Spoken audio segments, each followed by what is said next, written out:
Be honest. How many times have you set your alarm for 5 a.m. and woken up at 9? That was Evan's life too. This is the story of a man who was losing his life until he discovered one simple secret. Before we begin, answer honestly. What time do you wake up every day? And where are you watching this from? Drop in the comments. Your routine might inspire someone today. If stories like this motivate you, like, share, and subscribe for more. In a busy city where everyone seemed to be rushing somewhere, Evan was always late. He always believed he had more time, more chances, more tomorrows. He woke up late, rushed through everything, apologized constantly, and told himself, "I'll do better next week." But weeks turned into months, and months turned into a version of himself he didn't recognize. He wasn't lazy. He was lost, financially drowning, emotionally tired, quietly ashamed. His rent was overdue. His electricity bill had a red warning stamp. His bank account barely survived the week. Freelance clients stopped trusting him, not because his work was bad, but because it was always late. Every night, Evan promised himself he'd fix everything tomorrow. But tomorrow never came. One winter morning, Evan's phone buzzed at 5:12 a.m. A message from his mother. "Your dad collapsed. We're at the hospital." His heart dropped.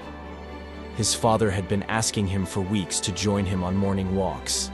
Every time Evan replied with the same words, "I'm tired, Dad. Maybe tomorrow." Tomorrow never came. At the hospital, his father looked smaller, tired, older than Evan remembered.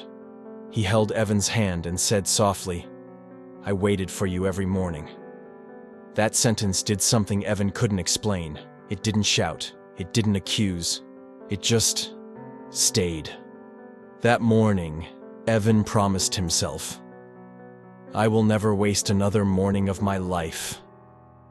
He set his alarm for 5 a.m., but life wasn't done testing him. One night, Evan stayed up late again, scrolling, procrastinating, convincing himself he'd wake up early just this once. He set the alarm, 5 a.m. He didn't wake up. He woke up at 10:47 a.m. to 27 missed calls. His younger brother Leo had been standing outside Evan's apartment since 6 a.m. Leo had an important college interview in another city, an opportunity he worked months for, an opportunity Evan promised not to mess up. Leo waited, then waited some more. Finally, he took a bus alone, missed the interview, lost the opportunity. When Evan reached him, Leo didn't shout, didn't cry. He just said, "I shouldn't have trusted you." That sentence shattered Evan, because for the first time he understood something terrifying.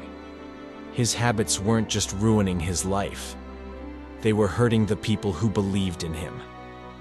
That night, Evan sat alone, shaking, ashamed, afraid of who he was becoming.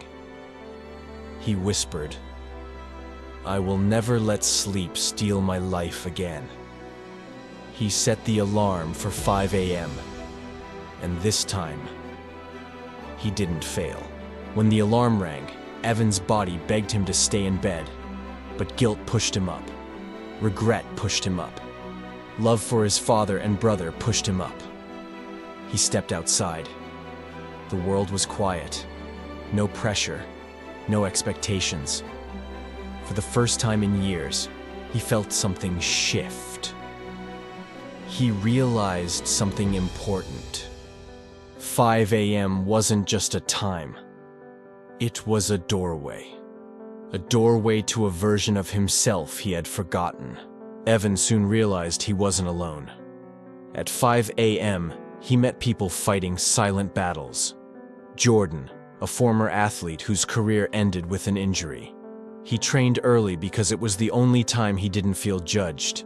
He told Evan, "Pain is loud, but discipline is louder." Mia, a barista studying before her shift, dreaming of becoming a chef. She said, "Morning is the only time that belongs to me." Oliver, an elderly man who had lost his wife 2 years ago. He walked every morning and said, "The sunrise reminds me I still have something to live for." Waking up early didn't magically fix his life. He was still broke, still behind on rent, still rebuilding trust. Some mornings he was exhausted, some mornings angry. Some mornings he cried because he felt like he wasted years. But he kept waking up.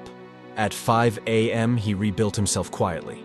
He exercised, journaled, read, learned new skills, applied for jobs, visited his father, apologized to Leo.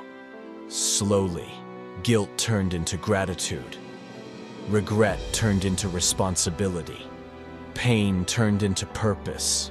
Waking up at 5 a.m. gave Evan something he never had before. Time. Real time. He gained 2 to 3 extra hours every day, 14 to 21 hours every week, 60 to 90 hours every month, 720 to 1,080 hours every year. That's 30 to 45 extra days of life every year. He whispered, "I wasn't broken. I was just waking up too late to fix anything." Months later, Leo got another interview. A second chance. This time, Evan woke up at 5 a.m. He made breakfast, ironed Leo's shirt, reached early. Leo looked at him and said, "You're different." Evan smiled and replied, "I just started waking up for my life." Leo got the admission, and Evan got something even more valuable: his self-respect back. Waking up early didn't change Evan's life overnight. It changed him. It gave him clarity, discipline, peace, purpose, time to heal, time to grow. And he learned one truth: your life doesn't change when the sun rises. It changes when you rise before it.